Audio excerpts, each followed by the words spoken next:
கரூருக்கு ஏன் போல? அதுக்கு நான் பதில் சொல்றேன். 8 நாளுக்கு முன்னாடியே 9 நாளுக்கு முன்னாடியே மனுவை கொடுக்குறாங்க.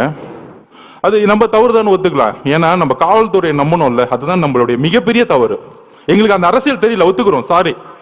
மக்களுக்கு நாங்க மன்னிப்பு கேட்டுக்கிறோம். டிஎஸ்பி செல்வராஜ் அவர்கள் அச்சுன் தும்முனா கூட கட்சி எடுத்துட்டு போவார். யாரு? நம்ம செந்தில் பாலாஜிக்கு இருக்கு. வந்துட்டாரு. உங்க அப்பா சிபிஐ வந்திருக்காங்க, டெல்லியில இருந்து வந்திருக்காங்க. முதலமைச்சர் முதற்கொண்டு என்கொயரி பண்ணணும். அந்த 4 இடத்துல நம்ம கேட்ட இடம் ரவுண்ட் ஆனா உத்தரவு வந்திருக்கும். அச்சுன் தும்பிட்டார்ல அவரு, ஊருக்குள்ள கூட்டிட்டு வராத, ரவுண்டான நின்றுட்டா ஒட்டுமொத்த மக்களும் ஓட்டு மாறிடும். வேற ஒண்ணும் கிடையாது. இதுதான் அரசியல்.